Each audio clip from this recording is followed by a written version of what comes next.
ciclos de teología con la Uniagustiniana.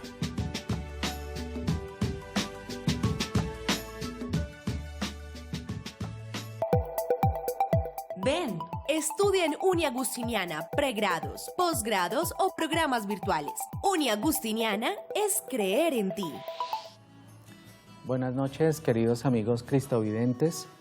Les damos la más cordial bienvenida a este ciclo teológico del día de hoy, nuestro tercer ciclo teológico de esta alianza Cristovisión Uniagustiniana a través de su programa de teología. Hoy, como les digo, es el tercer ciclo teológico y este tercer ciclo está antecedido por dos ciclos. El primero fue Neurociencias y Teología a cargo del profesor Vicente Valenzuela. El segundo ciclo fue Bioética y Aborto con el padre Jaime Iván Sánchez, ambos profesores del programa de teología de la Uniagustiniana.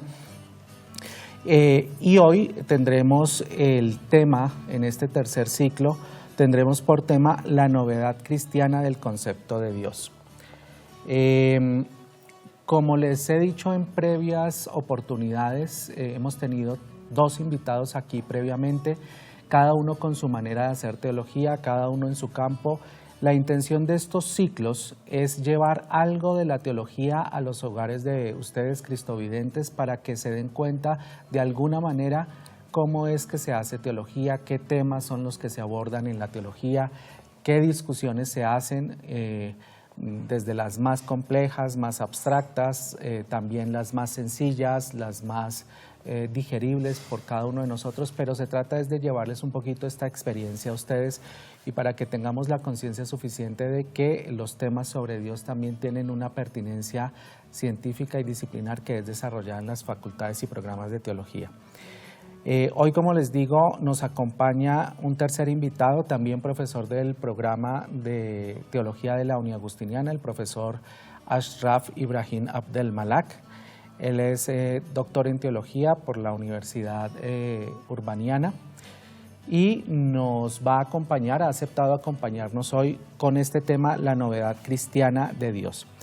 ¿De qué se trata este tema? Este tema básicamente pretende decir por qué nosotros, cristianos católicos, tenemos una imagen muy particular de Dios, que no es posible encontrar en otras religiones, que no es posible encontrar en otras tradiciones religiosas, aunque también podamos saber que en otras religiones y en otras confesionalidades también tienen una creencia y también alaban a un Dios, también siguen a un Dios, pero específicamente nosotros queremos dar razón de lo que llamamos Dios en nuestra tradición religiosa judeocristiana.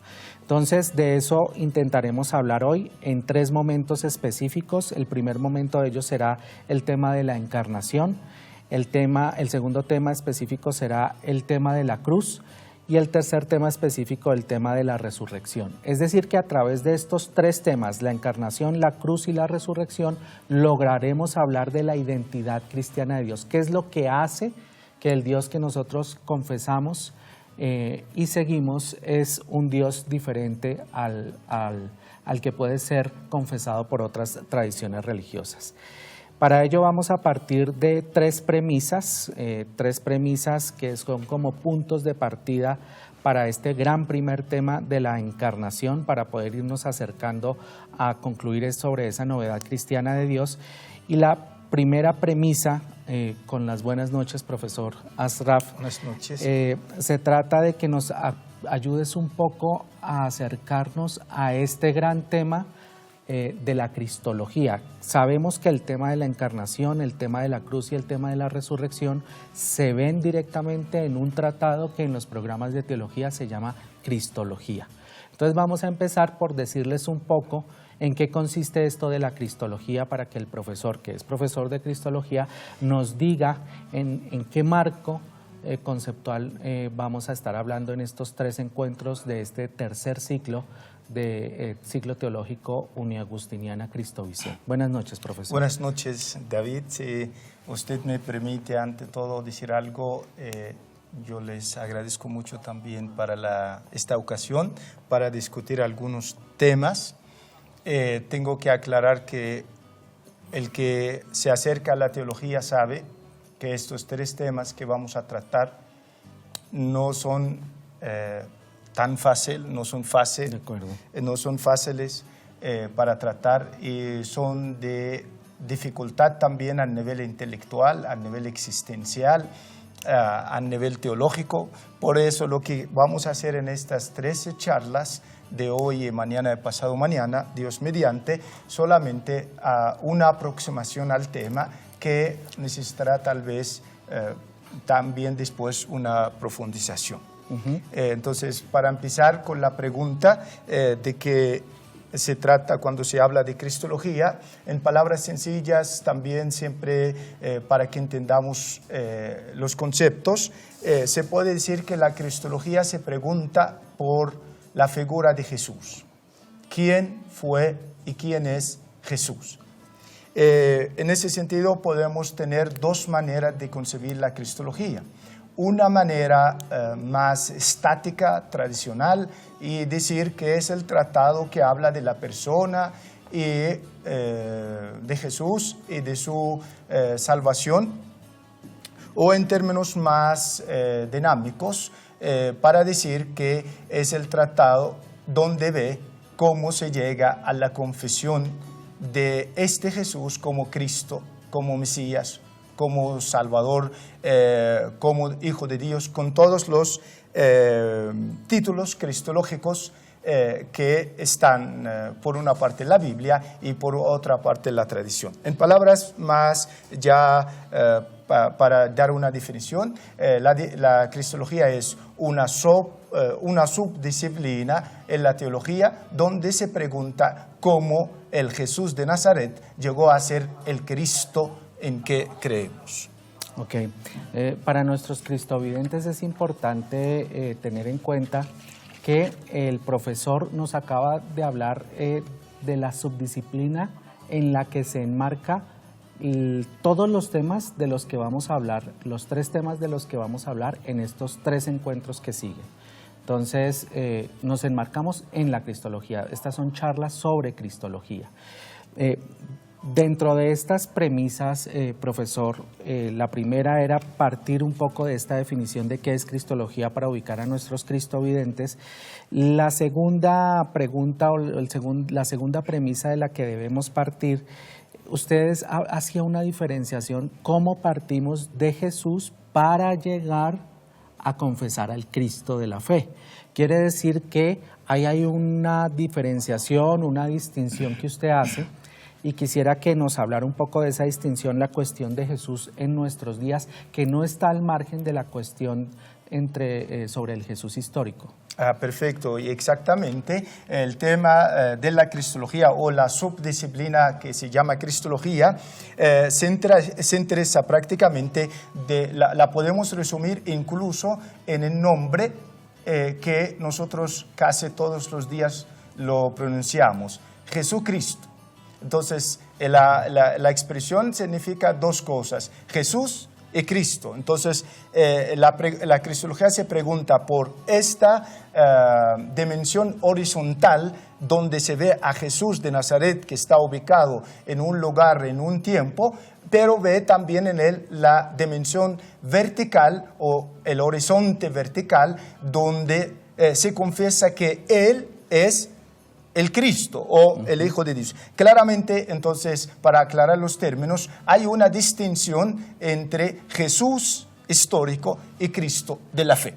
Entonces, se puede decir que el Jesús histórico es objeto de un gran estudio que empezó desde el siglo XVIII hasta nuestros días, donde se ve en esta pregunta lo que nos puede decir, los que nos pueden decir las fuentes sobre Jesús. Tenemos fuentes extrabíblicas y fuentes también bíblicas, pero prácticamente lo que podemos examinar a través de las fuentes, de los medios científicos sobre Jesús.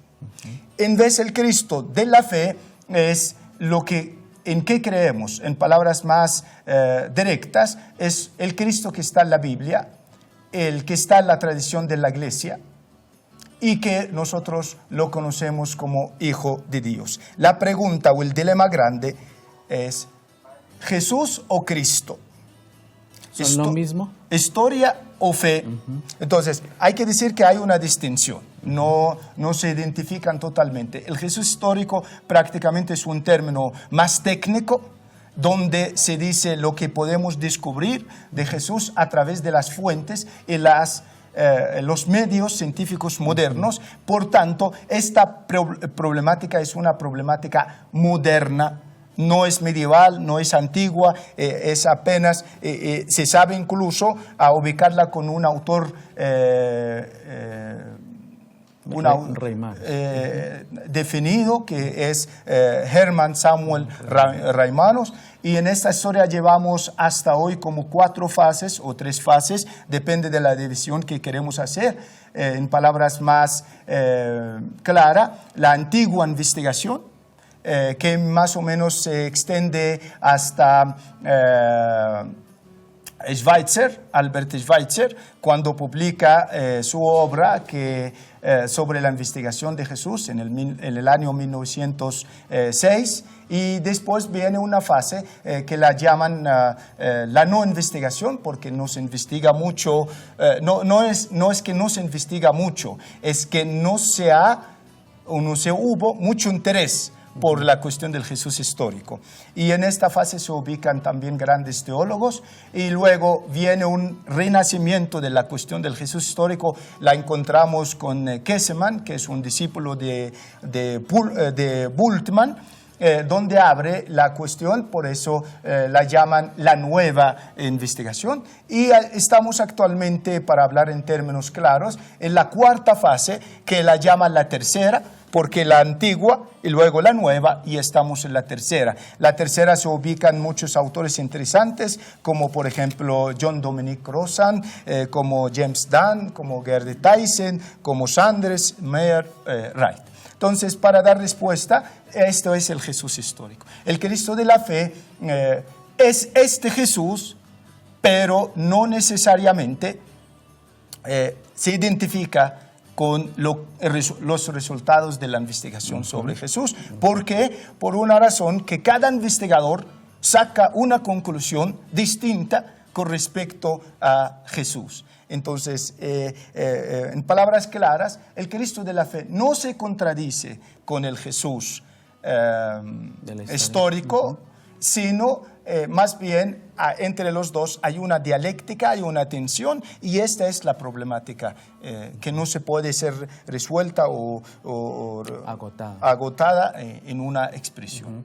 Sí, para nuestros cristovidentes, lo que nos acaba de plantear el profesor Asraf hace referencia, y hay mucha literatura al respecto. Cuando uno se acerca a un programa de teología y pasa por el Tratado de Cristología o el curso de Cristología, hay mucha literatura. ¿Y por qué resulta tan interesante este tema y por qué se ha escrito tanto? Porque básicamente es, en palabras del profesor, tratar de llegar a conciliar o tratar de llegar a decidir si el Jesús de la historia o el Jesús histórico es el mismo Cristo de la fe, ¿sí? Porque hay como nos decía el profesor, hay una distinción, pero es posible ese tránsito del Jesús de la historia al Cristo que confesamos. Ya regresamos con este ciclo, este tercer ciclo teológico uniagustiniana Cristovisión, en donde estamos tratando la novedad cristiana de Dios. Ya regresamos.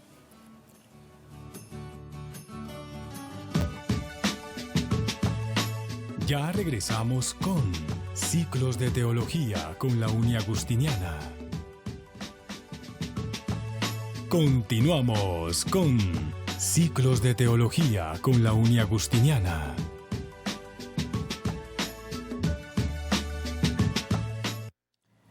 Regresamos aquí al set de Cristovisión con este tercer ciclo teológico uniagustiniana Cristovisión, denominado La Novedad Cristiana de Dios.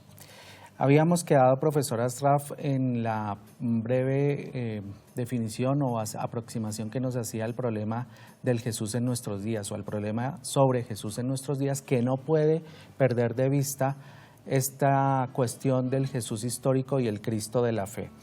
Si quiere, profesor, podemos retomar un poco este tema para que usted pueda dar el paso ya directamente al tema que nos compete hoy, que es el de la encarnación.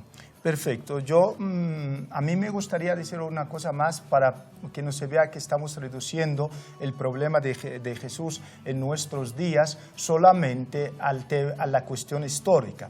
Es verdad que hay una cuestión filosófica del tema también en cuanto a cómo es nuestras afirmaciones sobre Jesús pueden ser justificadas razonablemente. Hay una cuestión también existencial en cuanto al sufrimiento, en cuanto a la pobreza. Todo eso también está conectado con el tema de Jesús. Hay una cuestión también de lenguaje, una cuestión religiosa, porque si hay muchas religiones, cómo se relaciona nuestro Jesucristo como Salvador, como Redentor a estas religiones. Lo que acabo de decir antes es solamente una de las cuestiones de la actualidad con respecto a Jesús, que es la cuestión histórica. Por tanto, el problema del Jesús histórico. Me gustaría decir otra cosa aclaradora, que la búsqueda del Jesús histórico no es el objeto de la fe cristiana propiamente. Es una cuestión porque lo propio del objeto de la fe cristiana es el Cristo encarnado, crucificado, resucitado, precisamente el objeto de estas tres charlas. En vez, la cuestión del Jesús histórico es una parte importante de la teología actual, una parte de la teología fundamental, de la cristología fundamental, que se interesa para justificar o para acercarse más o menos a la existencia histórica de Jesús, a su persona, a su figura, a su obra. Eso sería muy importante subrayarlo. Un tercer punto, y ya conectamos con el tema de la encarnación, claro, no obstante la complejidad del tema del Jesús histórico, no obstante la dificultad, no obstante cuando uno entra una cantidad de autores de obras, hay que decir con John Mayer, que es un investigador, un sacerdote católico de Estados Unidos, que escribió casi una biblioteca sobre el Jesús histórico que se llama Un judío marginal, nos da más o menos 4 razones que justifican la búsqueda del Jesús histórico. Y yo veo que en estas razones que justifican la búsqueda del Jesús histórico, se conecta directamente el tema de la encarnación. La primera, tenemos que buscar al Jesús de la historia para no reducir la fe cristiana a un mito o a un mero símbolo.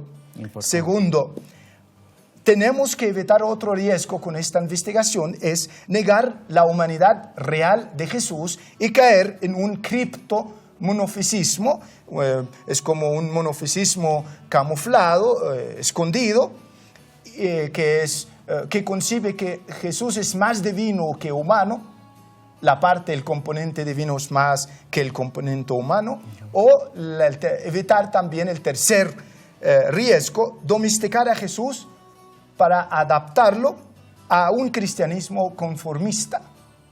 El cuarto, hacer de Jesús una ideología. En cuentas resumidas, o en resumidas cuentas, podemos decir que el buscar al Jesús histórico es buscar al horizonte, a la dimensión horizontal, más bien, a la dimensión horizontal y a la dimensión vertical desde la parte del Cristo de la fe. Si queremos hacer un resumen de lo que estoy diciendo, podemos ir al libro de los Hechos de los Apóstoles, en el capítulo 2, el versículo 36, donde Pedro está haciendo la prédica a la gente, está haciendo la famosa homilía después de Pentecostés, y dice: a este Jesús que ustedes crucificaron, Dios lo llamó Cristo y Señor. Entonces allí vemos las dos dimensiones, la horizontal de un Jesús, de un tal Jesús, y la vertical del Cristo de la fe. Ahora bien, y esto tendrá que ver ahora con el tema de la encarnación. Entonces ubiquemos un poco de nuevo a nuestros cristovidentes. Acabamos de pasar las 3 premisas que el profesor nos ha planteado en este momento antes de comenzar con nuestro gran tema de hoy, que es la encarnación. Pero ya se dan ustedes cuenta cómo es de profundo y de complejo cualquier tema en la cristología. Para hablar de encarnación hemos tenido que echar marcha atrás, contextualizar un poco este tema, hablar de cristología, hablar por lo tanto del Jesús de la historia y del Cristo de la fe, y contextualizar un poco esta problemática de la encarnación que nos ocupa hoy. En ese orden de ideas, yo quisiera, profesor, antes de que entráramos al tema de la encarnación, que es el que nos ocupa hoy, para nuestros cristovidentes, ¿por qué resulta tan complicado hablar de la relación entre el Jesús histórico y el Cristo de la fe? ¿Por qué resulta tan complicado? ¿Por qué llevamos tantos siglos? ¿Por qué la teología, bueno, tantos siglos no, tantos años? ¿Por qué la teología lleva ocupada en este tema y aún no logra definir del todo el tema o saldar la discusión sobre el tema? En una frase podría decir esto: porque la identidad de la persona de la cual estamos hablando no se resuelve solamente desde el lado de la historia o solo desde el lado de la fe. Muy bien. La identidad completa de esta figura sí se da en la historia, pero pide más que el dato histórico. En otras palabras, a Jesús de Nazaret, que los creyentes lo identifican como el Hijo de Dios, como Cristo, precisamente su identidad completa se aclara desde cuando preguntamos si Jesús es un mero ser humano o es alguien más que este sujeto que vivió en cierto tiempo y en cierto lugar. Esta es la complejidad de la cuestión. O sea que no podríamos nunca, como creyentes, pretender agotar toda la relevancia y la identidad de Jesucristo en la historia, ni nunca agotarla toda su identidad y su razón en la fe. Necesitamos de la fe y de la historia para una confesión madura de Jesucristo. Precisamente, porque si solo me encierro en la historia, Jesús no va a ser más que un genio de la humanidad, un ser religioso, va a ser un héroe, va a ser un idealista, va a ser, no sé, muchas cosas se pueden decir. Un profeta.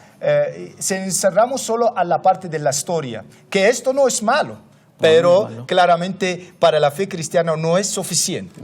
Y en vez encerramos solo a la fe y no queremos la historia, entonces vamos contra toda la lógica de la historia de la salvación, porque la salvación se llama, antes de decir salvación, es historia de la salvación. Y el Dios cristiano, precisamente cuando vamos a hablar más adelante del concepto cristiano de Dios, es un Dios histórico.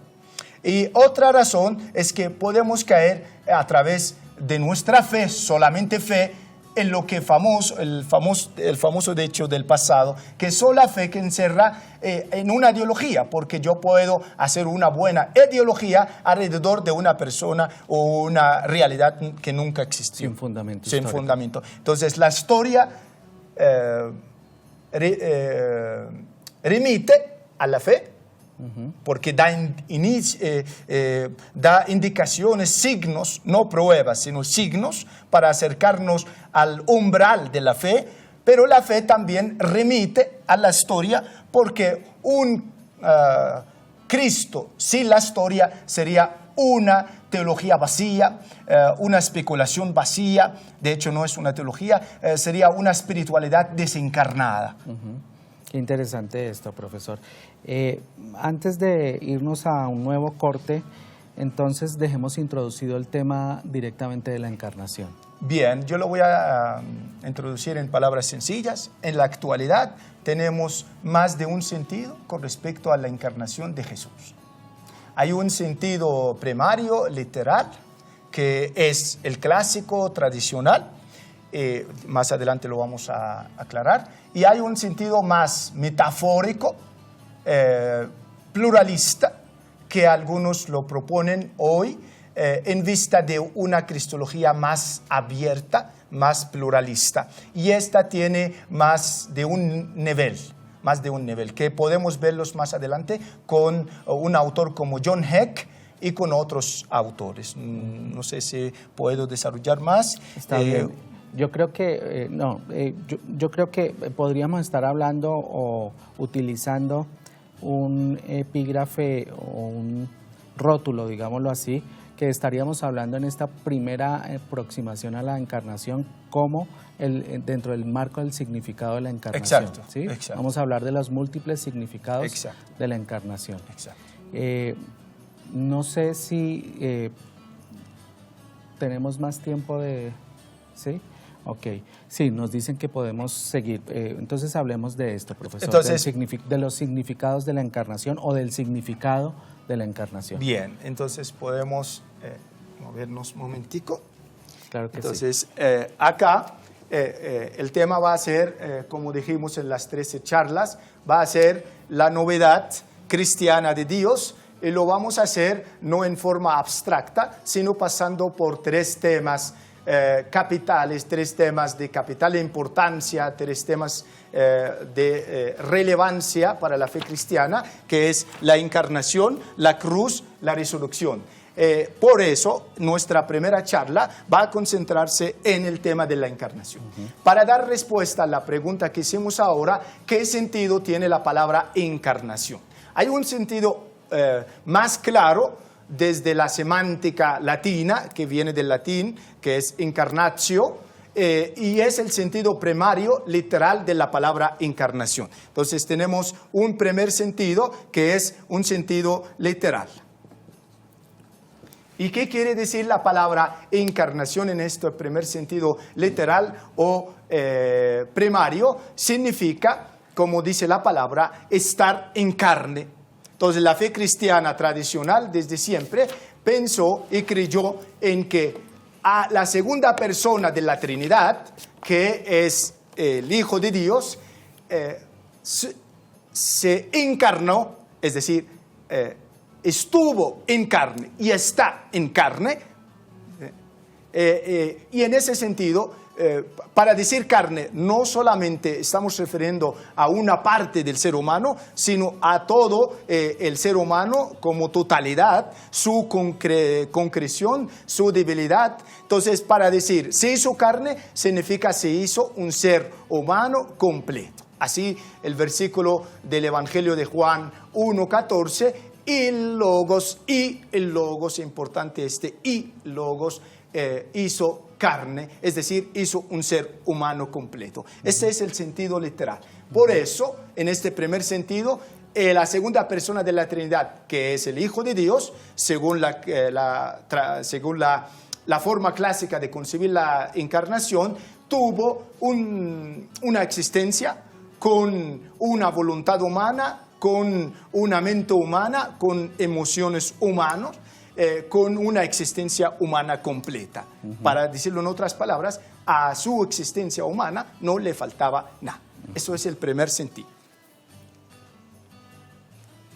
El segundo sentido es el sentido más metafórico.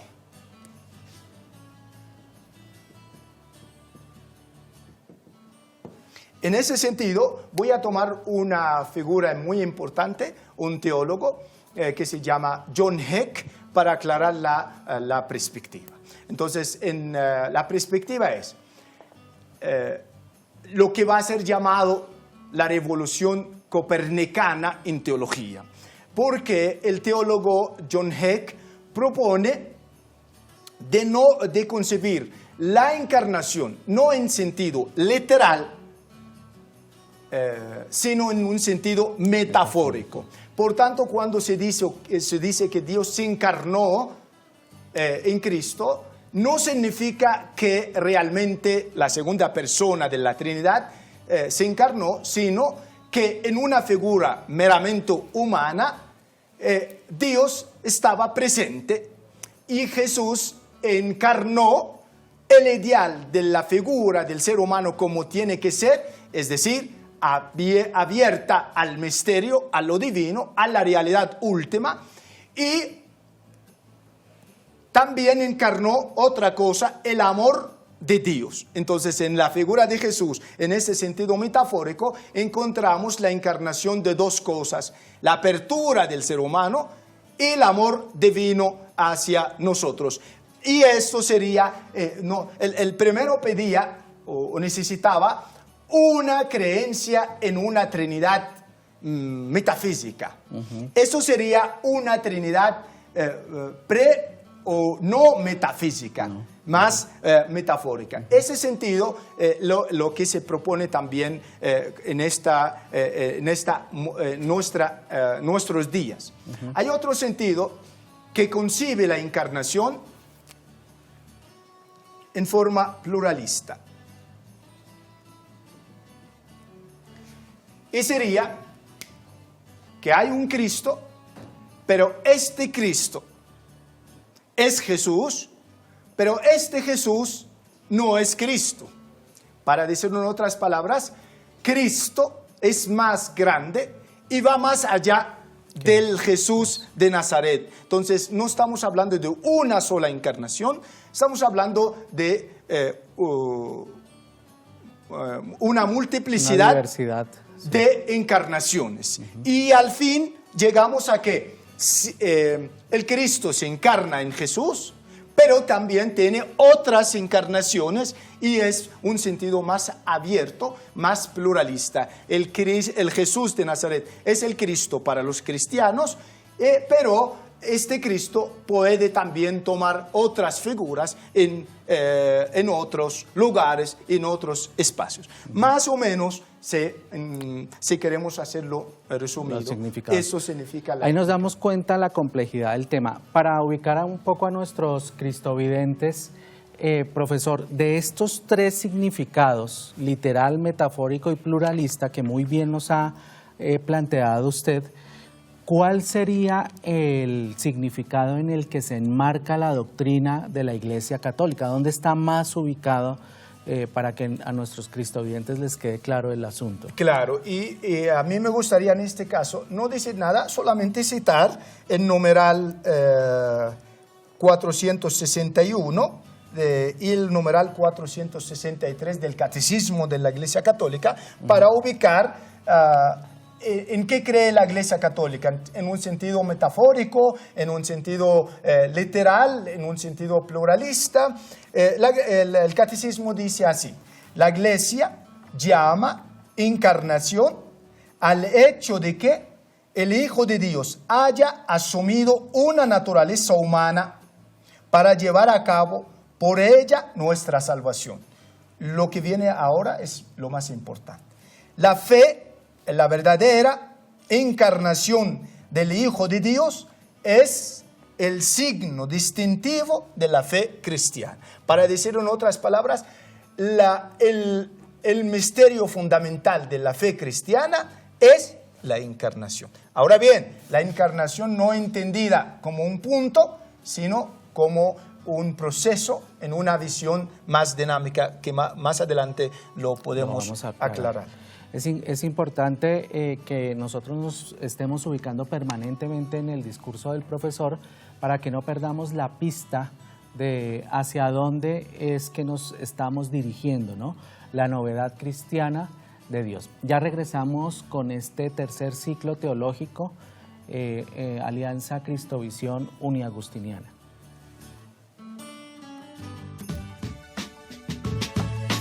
Ya regresamos con Ciclos de Teología con la Uniagustiniana.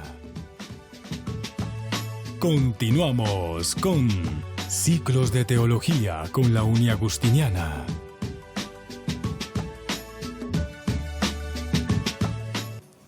Bienvenidos de nuevo a este tercer ciclo de Teología, Alianza Cristovisión Uniagustiniana. Este tercer ciclo denominado La Novedad Cristiana de Dios. El profesor Ashraf, antes de irnos al corte, nos mencionaba que existían o podíamos hablar de tres significados posibles, tres orientaciones posibles en el discurso de la encarnación. Uno literal, otro metafórico y otro pluralista. Y antes de irnos a la pausa, mencionábamos, o yo le mencionaba al profesor, la necesidad que tenemos de aclararnos respecto a la doctrina o a la confesión de fe cristológica que es aceptada por la Iglesia Católica. No tanto para generar una controversia en torno a lo que debería ser confesado estrictamente sin un análisis como lo estamos haciendo aquí en teología, es decir, toda confesión cristológica o toda confesión de fe debe ser analizada, debe ser criticada en cuanto conocida y debe ser argumentada para poder ser confesada. Eso es lo que estamos intentando acá. Entonces es importante que el profesor nos aclare un poco sobre este punto, sobre la pregunta que le hacía antes de irnos a corte. ¿Cómo podríamos ubicarnos a nivel de nuestra tradición religiosa? En palabras más claras, la Iglesia Católica, y como ejemplo damos el Catecismo de la Iglesia Católica, piensa, cuando habla de la encarnación, está hablando de una encarnación literal, más bien el sentido primario de la palabra, estar en la carne, y entonces el Hijo de Dios estuvo y está en la carne, porque nunca dejó, una vez se hizo carne, nunca dejó de ser carne, y ahora más adelante tal vez con el tema de la resurrección tenemos que especificar de qué tipo de carne o de qué tipo de cuerpo estamos hablando. Sin embargo, en palabras claras, la Iglesia cree que la encarnación hace referencia a la segunda persona que se hizo carne. Y por tanto rechaza el sentido metafórico, lo que como ejemplo presenté a John Heck, que piensa y acusa al cristianismo o a la Iglesia Católica que lo que era un hijo de Dios pretrinitario metafórico, la Iglesia lo transformó en el Dios Hijo y por tanto trinitario metafísico, segunda persona de la Trinidad, y propone más bien que veamos en Jesús un ser humano extraordinariamente, qué pena, disculpen, en forma extraordinaria, está abierto a la influencia de Dios y que vive de manera extraordinaria como agente de Dios sobre la tierra. Son palabras textuales de John Hill. Pero este sentido metafórico no lo acepta la Iglesia. Hay otro sentido, y es pensar que Cristo se ha encarnado en Jesús, pero no de modo final o único. Cristo estará más allá de toda figura histórica, por lo que no puede ser limitado a un hombre concreto, Jesús. El escándalo cristiano, ya cerramos, es precisamente a este Jesús de Nazaret, lo llamamos el Cristo de la fe y el Hijo de Dios. Por tanto, estamos hablando de una encarnación real, una encarnación que pasó en un punto de la historia. Sin embargo, es una visión más dinámica de la encarnación que después vamos a presentar. Importante esto porque muchos de nosotros estamos en una permanente, aunque no lo sepamos directamente, en una permanente confusión cuando nos preguntan sobre la encarnación de Dios. Es más, cuando nosotros mismos intentamos aclararnos en lo íntimo y en secreto qué comprendemos por encarnación de Dios. Hay muchos matices que se han venido filtrando a lo largo de los años que provienen de la filosofía, que provienen de la teología, porque este tipo de temáticas de fondo lo que generan son muchas controversias teológicas y filosóficas. Entonces, al generar tanta controversia, muchas de las ideas que emergen de estas controversias se empiezan a filtrar poco a poco en la fe de las personas hasta hacer escuela, digámoslo así, hasta llegar a filtrar muchas de nuestras convicciones de fe. Entonces, claro, este no es el espacio para discutir qué tipo de problemas filosóficos y teológicos se generan por esto, pero son muchos. Y por eso mismo es importante que nosotros tengamos algo de claridad sobre el tema. Bueno, profe, continuando con el tema, ¿qué tan posible o qué posibilidad hay para hablar del tema de la encarnación? Ya sabemos los tres sentidos significados en los cuales nos podemos referir contemporáneamente al tema de la encarnación, pero no está de más preguntarnos por la posibilidad en sí misma de hablar de la encarnación, que como usted lo dijo ahorita, ya de hecho es un escándalo.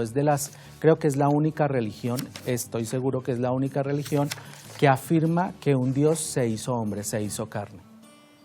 Bien, algunas aclaraciones acá.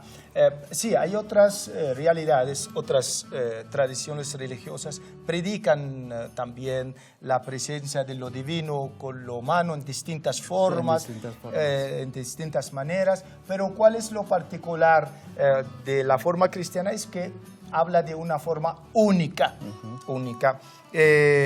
Por tanto, no es una reencarnación, o más bien, para no confundir, hagamos una diferencia entre reencarnación y encarnación. Entonces, encarnación, que Dios está en la carne. Reencarnación es una posibilidad después de la muerte de uno para regresar nuevamente en una forma material, que sea un animal, que sea un ser humano, para continuar su camino hacia la liberación. Entonces, no hay que confundir encarnación con reencarnación, y en ese sentido el cristianismo predica la encarnación de Dios en forma única, en un lugar y en un tiempo. Ahora, la segunda aclaración, quisiera llevar el tema hacia América Latina, un poquito con teólogos como Leonardo Boff y John Sobrino, que ellos también, como Leonardo Boff, dice que podemos interpretar mal la encarnación si la entendemos solamente en un sentido mítico, y John Sobrino agrega un punto más. Quisiera contextualizar un poquito el tema de la encarnación para que no parezca solamente abstracta en el contexto latinoamericano. Primero, sí, John Sobrino reconoce que cuando se habla de la encarnación de Cristo se presupone lo tradicional que estábamos diciendo de la fe cristiana, el devenir hombre, el ser humano. Pero agrega otro elemento que está subrayado también. Cristo se hace hombre, pero se hace hombre pobre. Por tanto, no hacerse solamente hombre, sino hacerse carne frágil, solidario con los pobres, y también podemos decir ser pobre. Entonces, el Logos se hizo no solamente carne, hombre, sino también pobre, y esto implica muchas cosas, como por ejemplo la solidaridad con Dios, la solidaridad de Dios con todos los pobres, que somos todos en cierto sentido también.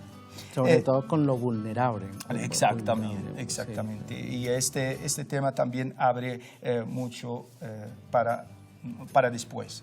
Tercera aclaración es el tema de la visión dinámica de la encarnación.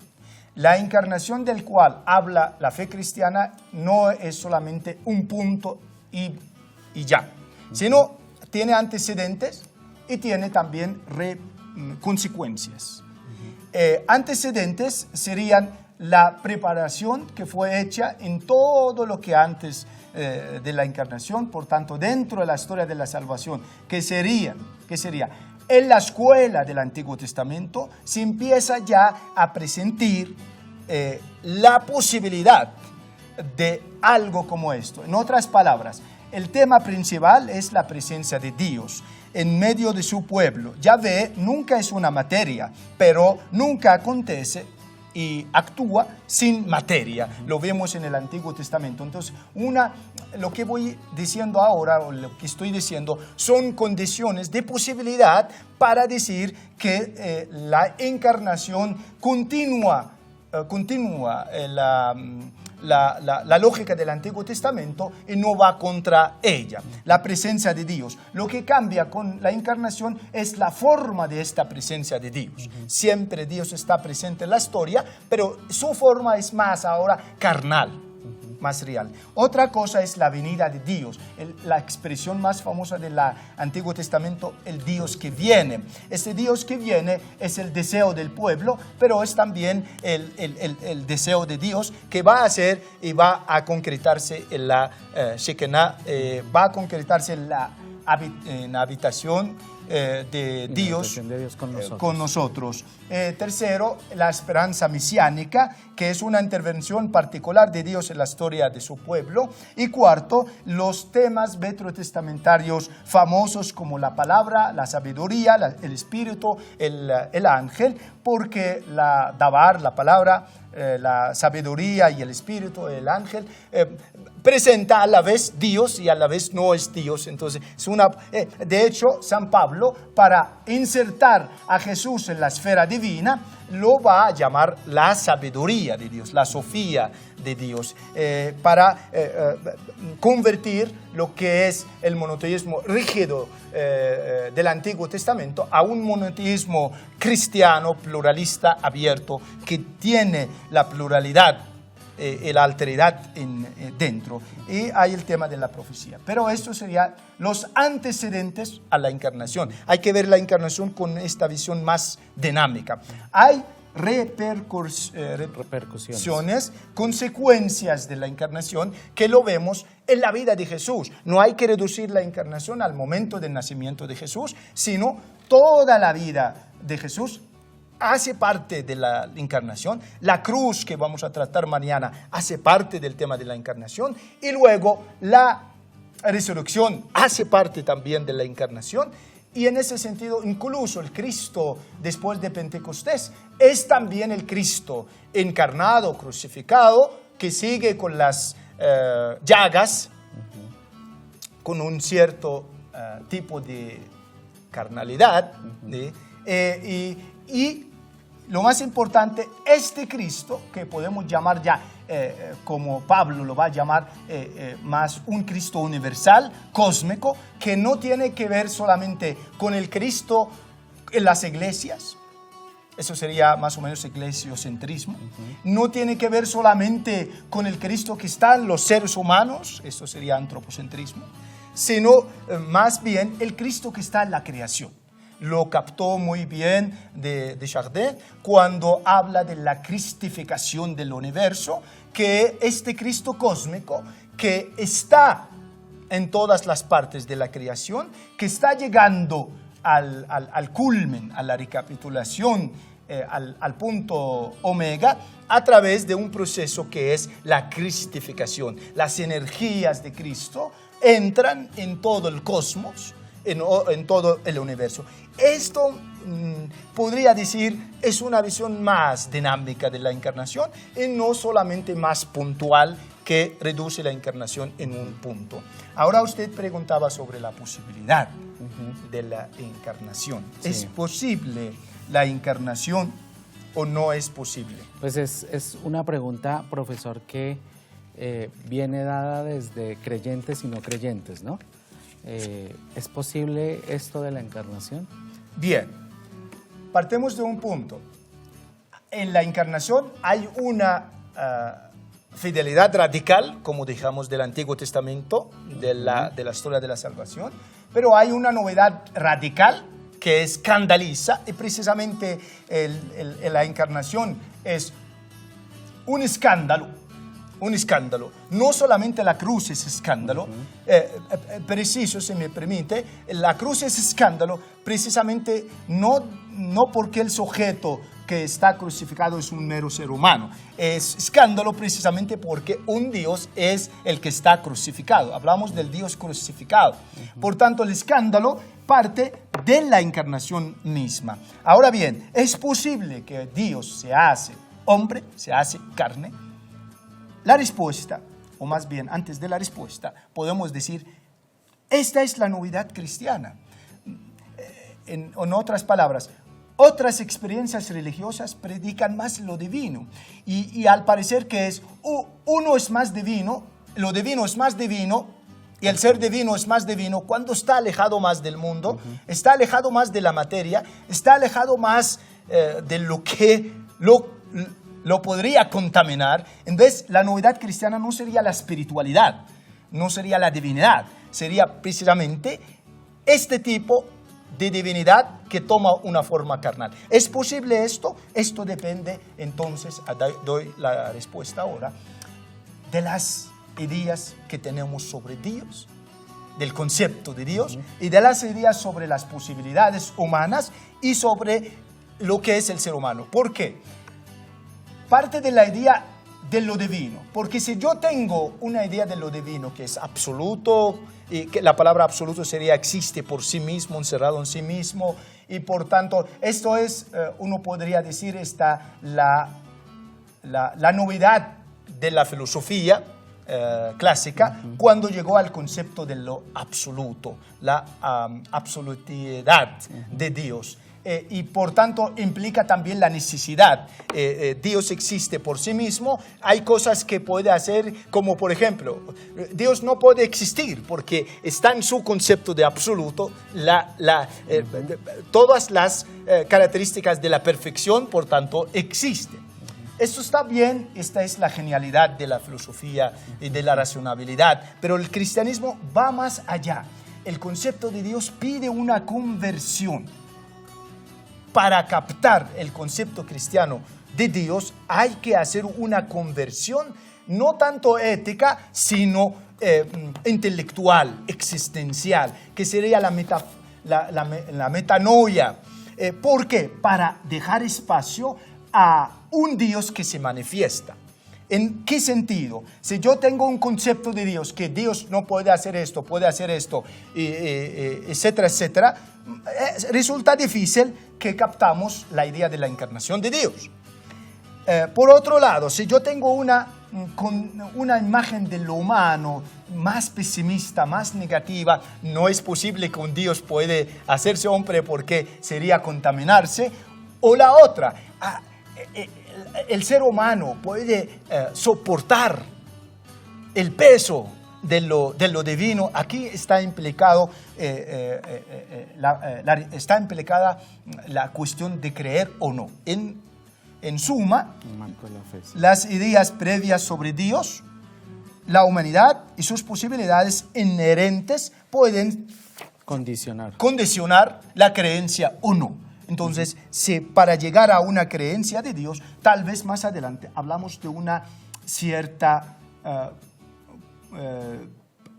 posibilidad para presentar razonable el tema de la encarnación, no tanto en términos de pruebas, sino en términos de signos que nos dejan al umbral de la fe para hacer el paso. Nos dan un margen para hablar de la encarnación. Bueno, como podemos ver y escuchar al profesor, es un tema muy interesante, complejo, como él mismo nos lo anunciaba desde el inicio de su intervención, y es un tema que tiene ya muchos años de producción y volúmenes de producción teológica.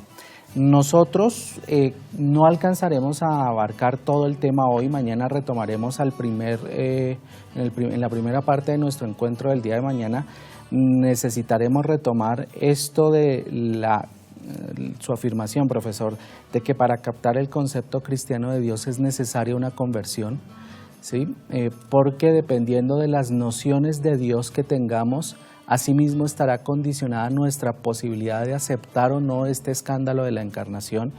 Y usted ya lo ha anunciado durante su intervención, esta es la novedad fundamental del cristianismo. Uno podría llegar a decir que la novedad fundamental desde la creación hasta la encarnación del Dios judeocristiano está en la kenosis, ¿no? Desde el principio hasta el final es kenótico, un Dios kenótico, optando por lo vulnerable, haciéndose vulnerable, ¿no?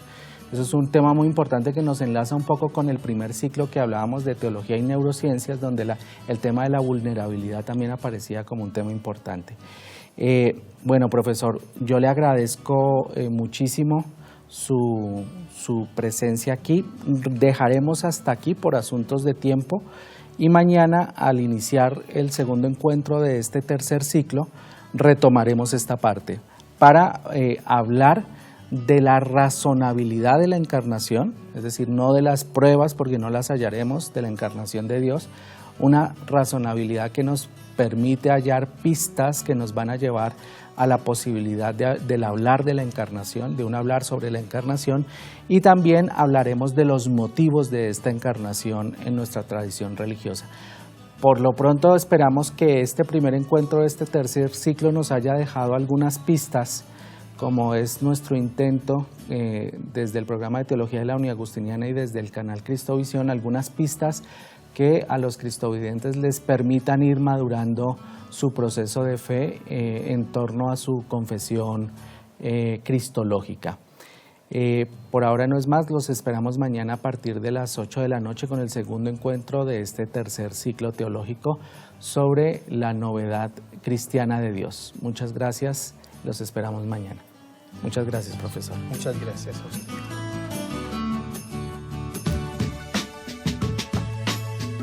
Ciclos de Teología con la Uniagustiniana.